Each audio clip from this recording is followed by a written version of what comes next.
asalaamaaleykum wa rahmatullah mbokk jullit yi mbokk taalibe ñu ngi leen di nuyu di leen ziar bu baax di leen fàttali yéen a ngi seen émission baaxe ngëneel saay su ne di leen indil ay ngëneel di leen ko baaxe fii ci seen émission baaxe ngëneel tey seen émission baaxe ngëneel ñu indil leen maanaam saay su ne ni ñu koy defee ci 99 turu yàlla yi tey ñu indil leen tur bu sell boobee nga xamante ne ñu koy wax alfataahu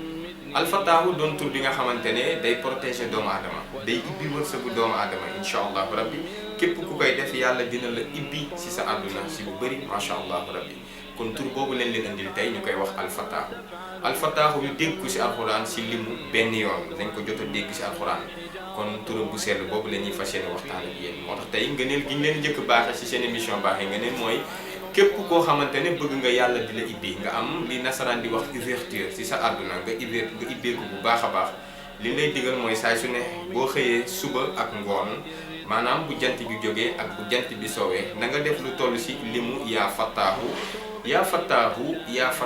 978 fois yaa fattaahu ngay def lu toll ci 978 fois da ngay commencé fa gën a ndaw da ngay def 8 def 70 def 900 ci kàttan suñu borom képp koo xam ne yaa ngi koy saxoo di def yàlla dina la ibbil say mbir ci kàttan suñu borom ba lépp lu tëju woon ci yow yàlla dina la ko ibbil incha allahu rabbi ba léegi rek maanaam dimanche ci guddi bi baax na nga koy def moom tur bu sell boobu di alfataahu ni nga koy defee nen la da ngay jàng suratul fatiha maanaam lu toll ci ñetti yoon muy ummul kitaab nga xam ne mooy ndey téere gi moom ngay jàng ci limu ñetti yoon nga jàng ko suratul fatiha ba mu jeex incha allahu rabbi nga jàng ko ñetti yoon boo paree nga teg ci suratul lixlaas muy kul huwallahu ahad nga jàng ko ci limu ñetti yoon boo paree nga daal di wax yaa fattaahu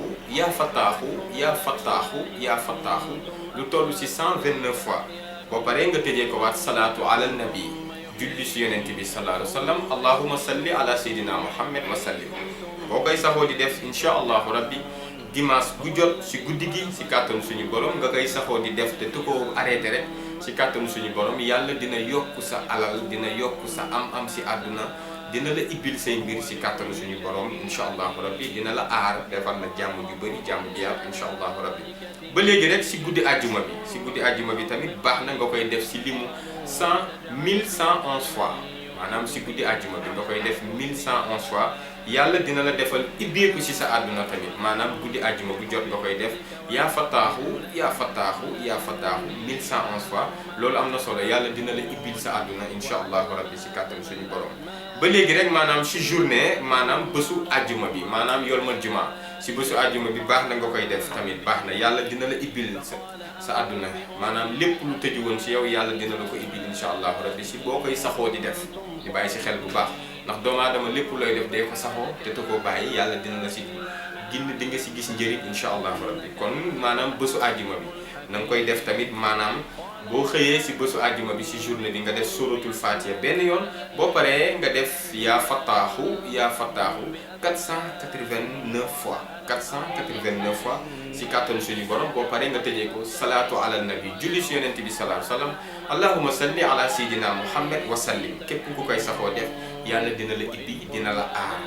incha allahu rabbi ba léegi rek julli farata goo def rek julli farata ñu fàttali leen ko mooy julli suba tisbaar takkusaan timis gée julli farata goo def rek ci kàttanu suñu borom tamit nga def ko lu toll ci limu téeméeri yoon maanaam 100 fois ginnaaw ba nga jullee farata saay su ne nga koy def tamit yàlla dina la ibbil sa àdduna di nga am ibbeeku incha allahu rabbi kon loolu lañ leen indiloon tey ci seen émission baaxe ngëneel fii saay su nekk jërë ngeen jëf yàlla jàmm yàgg